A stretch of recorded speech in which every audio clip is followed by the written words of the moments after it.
Warnings and corrections and instructions are so important to us in so many aspects of our lives. Certainly over the last 2 weeks, we've seen how those have heeded the warnings in harm's way with Hurricanes Harvey and Irma. Tens of thousands of lives have probably been spared.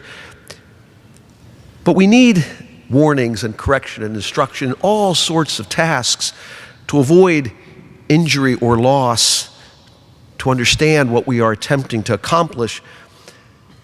And this is, of course, so important in our spiritual life.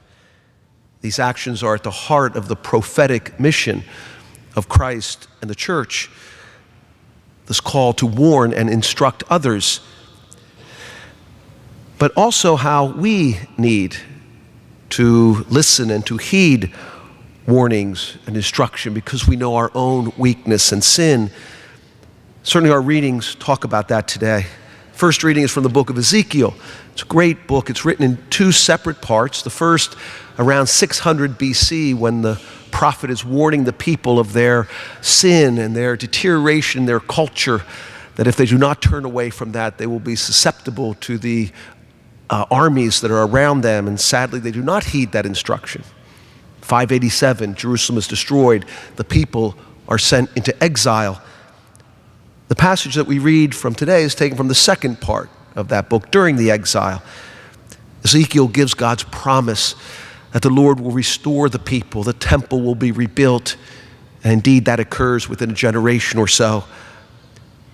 But in the passage that we hear from, Ezekiel is again sharing with the people the prophetic call he has, and that is to warn. The Lord says to Ezekiel that he must warn the people, that if the prophet does not speak out to dissuade the wicked from his way, the wicked shall die for his guilt, but God will hold the prophet responsible for his death. Indeed, that's a compelling warning that is issued to Ezekiel. But it's the mission that is given to all of us in varying degrees and expressions. It's what we see in our gospel. Now, God is not speaking to just one chosen prophet. Jesus, the Son of God, is speaking to his disciples, and his message is the same.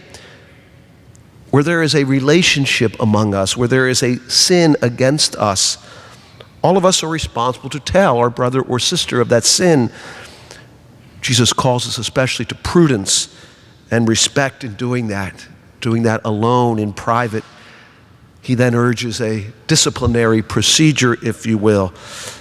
But again, never for the purpose of punishment or vengeance, but for correction, to help the other to see the error of his or her sin. And sadly, this seems to be a procedure that most of us flee from. We do not want to confront the other because we can be so then easily accused of being harsh or critical. And so we remain silent. And that silence so often will then impede sometimes a needed and necessary growth in a relationship. But of course, the guide in this and in all things is summed up in our second reading from St. Paul's letter to the Romans. Owe nothing to anyone except to love one another. For the one who loves has fulfilled the law. Sometimes, and I would suggest most of the time, love is a demanding call. We take sometimes the easier course to avoid conflict, and we hesitate or fail to speak to the other. Or maybe when the other speaks to us, we respond harshly. St. Paul writes, love does no evil to the neighbor and is the fulfillment of the law. Again, the love that calls us so often to maybe correct or admonish the other. Love that calls us to listen to the other when he or she comes to us with instruction or correction.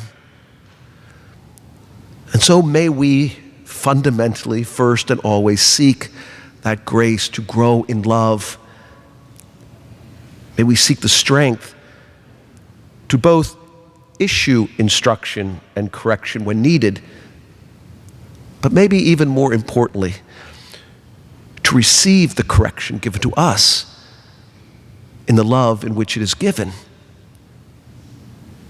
Let us do that in the freedom that our readings speak of, not consumed when we are giving the instruction by how the other will receive it, and not enslaved by insecurity or anger when another gives it to us, but with the strength of knowing that in both instances we are participating in the essence of the call to discipleship, what our Lord asks us to do, fulfilling that law that is meant to guide us in all things, to love our neighbor as ourselves.